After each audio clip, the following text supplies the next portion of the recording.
మనీషాని డాక్టర్తో టెస్ట్ చేయమని చెప్పి ఇక అందరూ కిందకొచ్చి హాల్లో కూర్చుని ఉంటారనమాట. ఇక ఏమవుతుంది రిపోర్ట్, ఇక బేబీ స్కాన్లో హార్ట్ బీట్ అదంతా ఫామ్ అయిందా లేదా అని చెప్పి ఇక అరవింద దాని గురించి అంత టెన్షన్ పడుతూ కింద ఆలోచిస్తూ ఉంటుంది. మరోపక్క మనీషా ఆల్రెడీ నిద్ర మాత్రలు మింగేసింది కాబట్టి, అంటే తను తాగిన వాటర్లో, అరవింద ఇచ్చిన వాటర్లో లక్ష్మి కలుపుతుంది కదా నిద్ర మాత్రలు, అవి తాగేసేసరికి ఇక మనీషాకి ఒళ్ళు తెలియక నిద్రపోతూ ఉంటుంది. ఇక డాక్టర్ ఏమో రూమ్లో స్కాన్ చేస్తుందనమాట. ఇక తను ఫస్ట్ టైం స్కాన్ చేసినప్పుడు ప్రెగ్నెంట్ కాదు అని అర్థమైపోతుంది. రెండోసారి కూడా మళ్ళీ స్కాన్ చేసి కన్ఫర్మ్ చేసుకుంటుంది. ఇక డాక్టర్కి అర్థమైపోతుంది ఈ అమ్మాయి ఇక తను ప్రెగ్నెంట్ కాదు, తను అంతా అబద్ధం చెప్పింది అని చెప్పి ఇక డాక్టర్కి ఎందుకొచ్చి చెప్తూ ఉంటే ఇక అరవింద ఆత్రంతో అడుగుతూ ఉంటుంది, ఏమైందండి, మనీషాకి ఎలా ఉంది, బేబీ స్కాన్లో అంతా హెల్దీగానే ఉందా అని చెప్పి మొత్తం అంతా అడుగుతూ ఉంటే, అసలు ఆ అమ్మాయి ప్రెగ్నెంటే కాదండి, అసలు ఆ అమ్మాయి మీకు అబద్ధం చెప్పినట్టుంది అని చెప్పి అనగానే, మరి ఆ రోజు మీరు వచ్చి టెస్ట్ చేశారు కదా, ఆ రోజు ప్రెగ్నెంట్ అనే కదా చెప్పారు అని చెప్పి అరవింద అంటూ ఉంటే, అప్పుడు ఇక డాక్టర్ అంటారు, అప్పటికి ఇంకా 3rd మంత్ రాలేదు కదండి, 3rd మంత్ వస్తేనే కదా బేబీ హార్ట్ బీట్ అది ఫామ్ అవుతుందని, అప్పటికి నేను 50% లాగానే చెప్పాను. ఈరోజు నాకు కన్ఫామ్గా తెలిసింది, ఫస్ట్ టైం స్కాన్ చేసినప్పుడు తను ప్రెగ్నెంట్ కాదని అర్థమైంది, అప్పటికి 2 సార్లు స్కాన్ చేశాను, తను అసలు చాలా ఫేక్గా మీ అందరినీ మోసం చేసిందండి, తను ప్రెగ్నెంటే కాదు,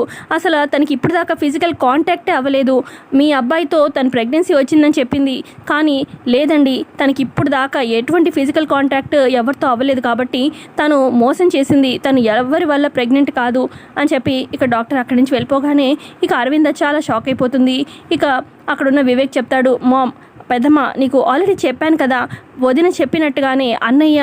తను ఎప్పుడు తప్పు చేయడు అని చెప్పి వదిన నమ్మకమే నిజమైంది, ఈ రోజుకి చూడు అని చెప్పి చెప్తూ ఉంటే ఇక జయదేవ్ కూడా అంటారు, ఆల్రెడీ లక్ష్మి ఎప్పుడో చెప్పింది మనీషా ప్రెగ్నెంట్ కాదు అని చెప్పి, కానీ మీలో ఎవ్వరూ నమ్మలేదు, పోన్లే ఈ రోజుకైతే నేను డాక్టర్ ద్వారా అందరికీ నిజం తెలిసింది,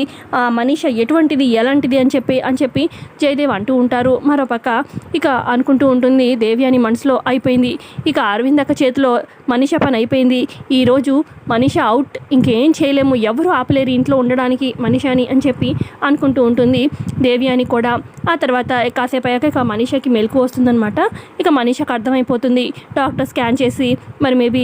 దేవ్యాని చెప్పుంటుంది. ఇక కిందకు వచ్చి అరవింద ఆంటీతోని, ఆంటీ అసలు ఏం జరిగిందంటే అని మనీషా చెప్పబోతూ ఉంటే ఇక అరవింద కోపంతో మనీషా చెంప పగలు కొడుతుంది. అసలు నువ్వు మిత్ర మీద ఎంత పెద్ద నింద వేశావు, అసలు ఆ రోజు రిసార్ట్లో నీ వల్ల అసలు మిత్రకి ఎంత చెడ్డు పేరు, మిత్ర నీ జీవితాన్ని పాడు చేసినట్టుగా ఎంత ఇదిగా కట్టు కదా అల్లావు, మళ్ళీ ప్రెగ్నెన్సీ వచ్చినట్టుగా ఆఖరికి 3వ నెల దాకా తీసుకొచ్చావు, మెడలో నువ్వే తాళి కట్టుకున్నావు, మిత్రని ఎంత ఇదిగా మానసిక క్షోభ పడేలా చేశావు, ఇంట్లో ప్రతి ఒక్కరూ ఎంత బాధపడ్డారు, ముఖ్యంగా లక్ష్మి మిత్ర ఎంత బాధపడ్డారు, నీ వల్ల అసలు పిల్లలు కూడా ఎంత బాధపడ్డారు, నేను ఇంకా నువ్వు నిజంగా ప్రెగ్నెంట్ అని చెప్పి నేను నమ్మాను, కానీ ఎంత ఇదిగా మోసం చేసి. ఇప్పుడు మనీషా అది కాదంటీ అని చెప్పబోతూ ఉంటే ఇక లక్ష్మి అందుకొని, చూడు మనీషా ఇంకా నువ్వు బ్యాగ్ సర్దుకో, ఈ ఇంట్లో నీకు స్థానం లేదు, ఇంట్లో నుంచి బయటికి పోయే సమయం వచ్చింది, ఇక ఇంట్లో ఒక్క క్షణం కూడా ఉండడానికి వీల్లేదు, ఫేక్ ప్రెగ్నెన్సీ, ఫేక్ తాళి అన్నీ బాగానే సృష్టించుకొని బాగానే ఇంట్లో ఉందాం అనుకున్నావు, కానీ నిజం ఎప్పటికైనా బయటపడుతుంది కాబట్టి నువ్వేంటనేది అందరికీ ఇప్పటికైనా అర్థమైంది అని చెప్పి లక్ష్మి అంటూ ఉంటే ఇక అప్పుడు అక్కడే ఉన్న మనీషా అంటుంది, ఇప్పుడు నన్ను ఇంట్లో నుంచి బయటికి వెళ్ళిపోమంటున్నారు, ఇది ఈ మాట ఈ ఇంటి పెద్ద అయిన అరవింద ఆంటీ మాట అని చెప్పి అనగానే పక్కనే ఉన్న మిత్ర కోపంతో, నా మాట నేను చెప్తున్నాను, ఇంట్లో ఒక్క క్షణం కూడా నువ్వు ఇంట్లో ఉండడానికి వీల్లేదు, నిన్ను ఎంత ఇదిగా నమ్మాను, ఇంత దారుణంగా నన్ను మోసం చేశావు, అసలు నువ్వు ఇంట్లో ఉంటే నేను ఒప్పుకోను, మొదటగా పో బయటికి అని చెప్పి మిత్ర అంటూ ఉంటే ఇక మనీషా షాక్ అవుతుంది. మరి కమింగ్ ఎపిసోడ్లో ఇంకేమైనా ట్విస్ట్ ఉండబోతుందా, మరి మనీషా ఇంకేమైనా ప్లాన్ చేసిందా ఏంటనేది తెలుసుకుందాం. వీడియో కనుక నచ్చితే ఖచ్చితంగా లైక్ చేయండి friends. Thank you for watching.